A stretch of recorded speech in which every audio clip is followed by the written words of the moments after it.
Okay, I'm going to read, and I'm in culture room because he's taking a nap.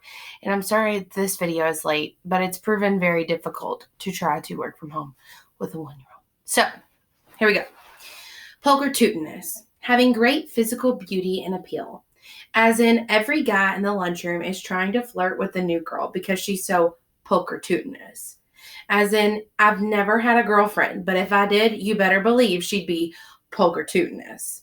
As in, wait a minute, why is the pulchritutinous new girl now talking to my brother? Practice. Coach reads to us from The Art of War. A winning strategy is not about planning, he says. It's about quick responses and changing conditions. Then he has us do footwork drills followed by 40 wind sprints from the baseline to half court. The winner doesn't have to practice today, Coach says, and Vonnie blasts off like Apollo 17. His long legs giving him an edge, but I'm the quickest guy on the team, so on the last lap, I run hard. Take the lead by a foot, and even though I don't plan it, I let him win and get ready for practice to practice harder. Walking home. Hey JB, you think we can win the county championship this year? I don't know, man. Hey JB, why do you think Dad never had that knee surgery? Man, I don't know. Hey JB, why can't Dad eat? Look, Filthy, we'll win if you stop missing free throws. Nobody likes doctors, and Dad can't eat foods with too much salt because Mom told him he can't. Any more questions? Yeah, one more. You want to play to 21 when we get home? Sure, you got $10, he asks. Man to man. In the driveway, I'm shaking and baking. You don't want none of this, I say. I'm about to take it to the hole. Keep your eye on the ball. I'd hate to see you fall. You should have gone with your girlfriend to the mall. Just played ball, JB shouts. Okay, but watch out, my brother. Tar Heel lover. I'm about to go undercover. Then bring it, he says, and I do, all the way to the top. So smooth. I take him down. I make my drop. So nasty the floor can be mopped. But before I can shoot, Mom makes us stop. Josh, come clean your room. After dinner, Dad takes us to the rec to practice, shooting free throws with one hand while he stands 2 feet in front of us, waving frantically in our faces. It will teach you to focus, he reminds us. 3 players from the local college recognize Dad and ask him for autographs. For our parents. Dad chuckles along with them. JB ignores them. I challenge them. It won't be so funny when we shut you amateurs down, will it? I say. Oh, this young boy got hops like his old man, the tallest one says. Talk is cheap, Dad says. If y'all want to run, let's do this. First one to 11. The tall one asks Dad if he needs crutches, then checks the ball to me, and the game begins. Right after JB screams, loser pays $20. After we win, I see the pink Reeboks wearing girl shooting baskets on the other court. She plays ball too. JB walks over to her, and I can tell he likes her because when she goes in for a layup, he doesn't slap the ball silly like he tries to do with me. He just stands there looking silly, smiling on the other court at the pink Reeboks wearing girl. Dad takes us to Krispy Kreme and tells us his favorite story again. Didn't Mom say no more donuts? JB asked Dad.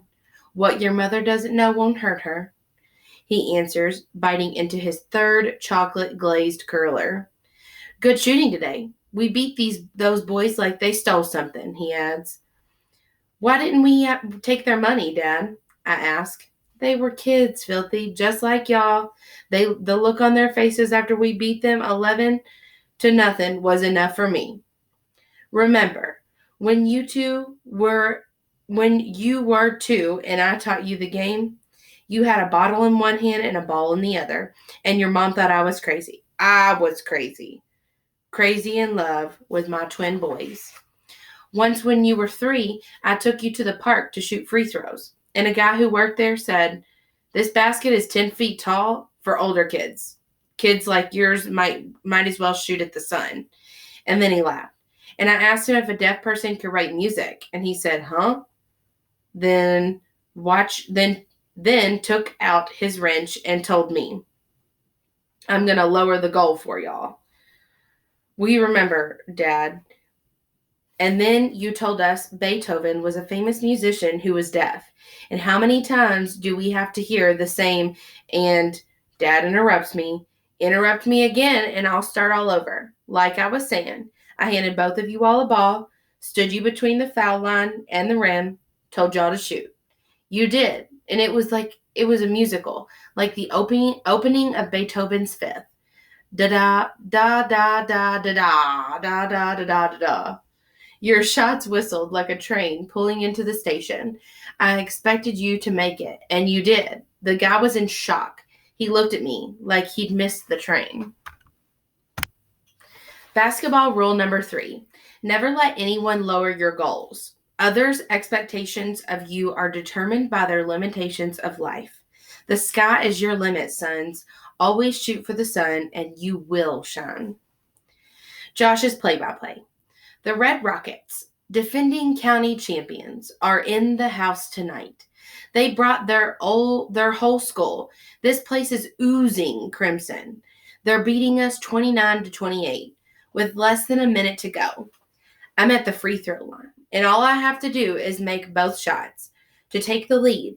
The first up, and clank. It hits the rim.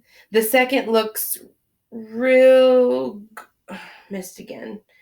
But Vonnie grabs the rebound as a fresh 24 on the shot clock. Number 33 on the Rockets strips the ball from Vonnie. This game is like ping pong on all the back and forth. He races down court for an easy lay. Oh, Houston, we have a problem. I catch him and slap the ball on the glass. Ever seen anything like this from a 7th grader? Didn't think so. Me and JB are stars in the making. The Rockets full court press me, but I get it across the line just in time. 10 seconds left. I pass the ball to JB. They double team him in a hurry. Don't want to give him an easy 3. 5 seconds left. JB lobs the ball. I rise like a Learjet.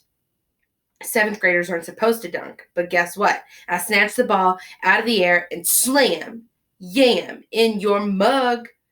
Who's the man? Let's look at that again.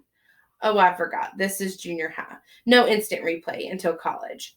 Well, with a game like this, that's where me and JB are headed. The new girl comes up to me after the game. Her smile ocean wide, my mouth wide shut. Doesn't make sense. Comes up to me after the game. Her smile ocean wide, my mouth wide shut. Nice dunk, she says. Thanks. Y'all coming to the gym over Thanksgiving break? Probably.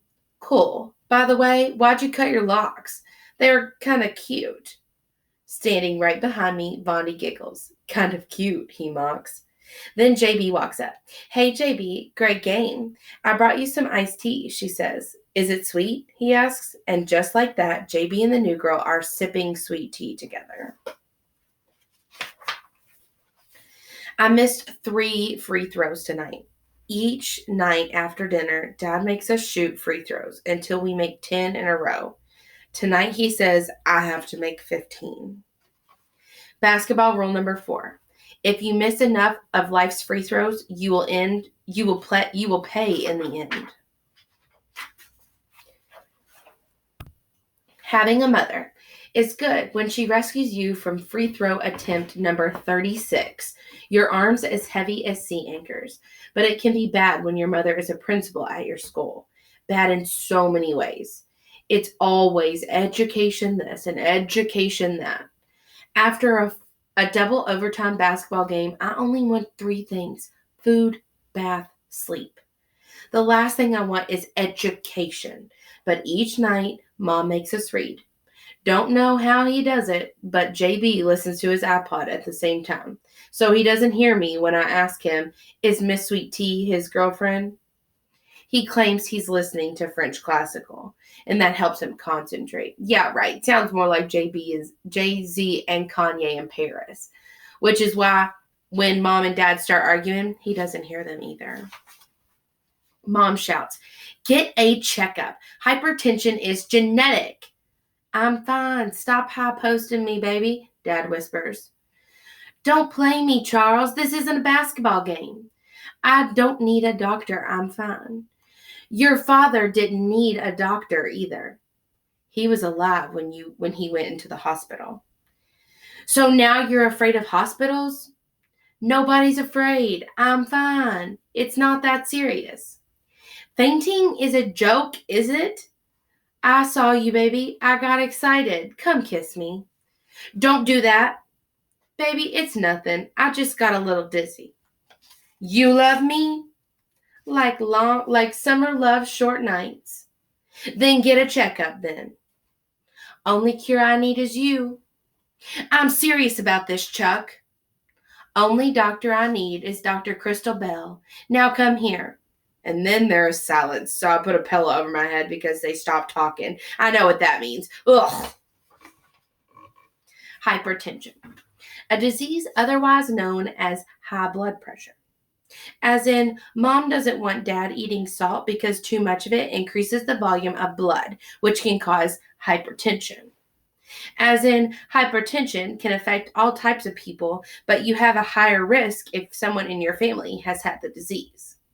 As in, I think my grandfather died of hypertension. To fall asleep, I count and recount the 37 strands of my past in the box beneath my bed.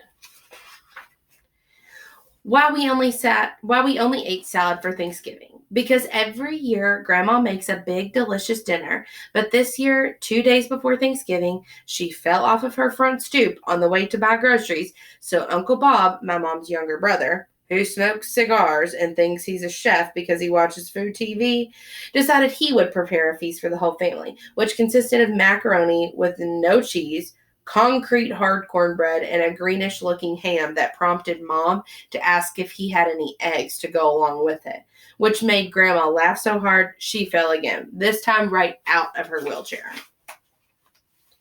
How do you spell trouble? During the vocabulary test, JB passes me a folded note to give to Miss Sweet Tea, who sits at the desk in front of me and who looks pretty tight in her pink denim capris and matching sneaks. Someone cracks a window. A cold breeze whistles. Her hair dances to its own song. In this moment, I forgot about the test and the note until JB hits me in the head with his number 2 pencil. Somewhere between camaraderie and imbecile? Yeah. I tap her beige bare shoulder with the note. At that exact moment, the teacher's head creeps up from his desk, his eyes directly on me. I'm a fly caught in a web. What do? Hand over the note, embarrass JB, or hide the note to take the heat? I look at my brother, his forehead a factory of sweat. Miss Sweet Tea smiles, gorgeous pink lips and all. I know what I have to do. Bad news. I sit in Mom's office for an hour reading brochures and pamphlets about the Air Force and the Marines. She's in and out handling principal stuff, a parent protesting her daughter's F, a pranked substitute teacher crying, a broken window. After an hour, she finally sits in the chair next to me and says, "The good news is I'm not going to suspend you. The bad news, Josh, is that neither Duke nor any other college accepts cheaters.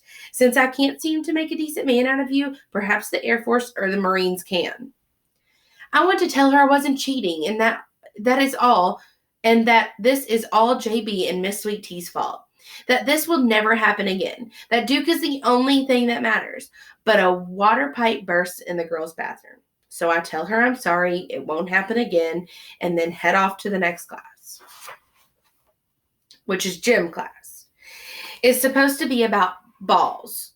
Volleyballs, basketballs, softballs, soccer balls, sometimes sit-ups, and always sweat.